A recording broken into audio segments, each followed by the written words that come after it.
আসসালামু আলাইকুম প্রিয় বন্ধুরা, প্রিয় দর্শক। আপনারা এই ভিডিওতে দেখতে পাচ্ছেন যে একজন বাইকার ভাই একা দাঁড়িয়ে আছে। আশেপাশে কোনো বাইক নাই, সে একা কিন্তু এখানে দাঁড়িয়ে আছে।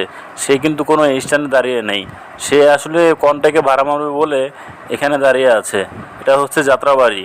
তো বন্ধুরা, আপনারা এই লোকটাকে ধৈর্যটা দেখেন। সে অপেক্ষা করতেছে কখন যাত্রী এসে তাকে জিজ্ঞাসা করবে, সে কখন যাত্রীকে নিয়ে রওনা দিবে, একটা ট্রিপ পাবে সেই আশা। সে দেখেন এদিকে সে তাকিয়ে থাকে কোন সময় এসে তাকে জিজ্ঞাসা করবে যে ভাই যাবেন নাকি।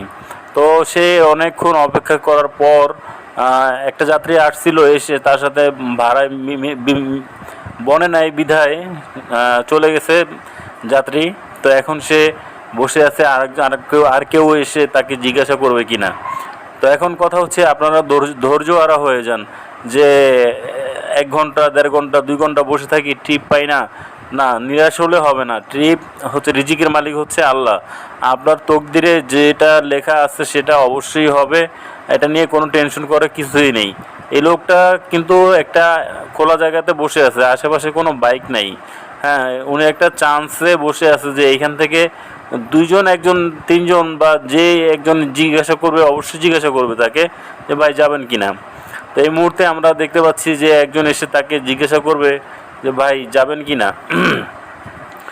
তো এই লোক চলে যাবে। আপনারা কি করবেন, আপনারা যদি কখনো স্ট্যান্ড, যে বাইকের যে স্ট্যান্ডে জায়গা না পান, তখন আপনারা একটু দূরে গিয়ে দাঁড়াবেন বা আশেপাশে গিয়ে দাঁড়াবেন, দাঁড়িয়ে থাকবেন, থেকে বসে থাকবেন। দেখবেন টিপ অনায়াসে আপনাকে এসে জিজ্ঞাসা করবে। আপনার কিছু করতে হবে না, আপনি শুধু বাইকের উপরে বসে থাকবেন, বসে আপনি ওয়েট করতে থাকবেন।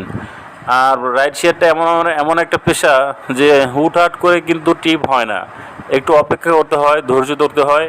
হ্যাঁ, আপনারা ইনশাল্লাহ আশা করি ধৈর্য হারা হবেন না, ধৈর্য ধরবেন, তাহলেও অবশ্যই আপনারা সাকসেস হবেন। তো এই লোকটি বসে আছে, দেখেন কীভাবে তাকিয়ে আছে যে কখন একজন যাত্রী এসে তাকে জিজ্ঞাসা করবে যে আসলে ভাই আপনি যাবেন কি না, এই বিষয় নিয়ে সে বসে আছে। তো আমরাও দেখতে থাকি, দেখি কখন যাত্রীটা আসে, এসে তাকে জিজ্ঞাসা করে। যাই হোক, এক ভাই আমাকে কমেন্ট করে প্রশ্ন করেছিল যে ভাই ঢাকা শহর তো চিনি না, বাইক ছিনতাই হয়, কি করব। তো আপনার কথা হচ্ছে, বাইক ছিনতাই হয় না, আবার হয়। আপনি সাবধানে থাকবেন, সাবধানে থাকলে বাইক কেন ছিনতাই হবে। আর দ্বিতীয়ত হচ্ছে, রাস্তাঘাট চিনেন না, ঠিক আছে, গুগল ম্যাপের মাধ্যমে আপনারা রাস্তাঘাট চিনে নেবেন। 1 মাস আপনাদের কষ্ট হবে, 1 মাসের ভিতরে আপনি গুগল ম্যাপ ব্যবহার করে আপনি রাইড শেয়ার করার পর 1 মাসের ভিতরেই দেখবেন যে আপনি ঢাকা শহরের অলিগলি পর্যন্ত আপনি চিনে গেছেন, কোনো সমস্যা হবে না। আর বাইক, এই যে দেখেন আমি যে কথাটা বলছিলাম, এই যে একজন যাত্রী আসছে ভাইয়ের কাছে, যে ভাইটাকে নিয়ে এতক্ষণ কথা বলেছি, সেই ভাইটাকে যাত্রী আসছে, তার সাথে কথা বলতেছে, মানে ভাড়া আনাই বিনয় করতেছে যে কে কত টাকা বেশি দিয়ে পারে, কে কত টাকা কম দিয়ে পারে।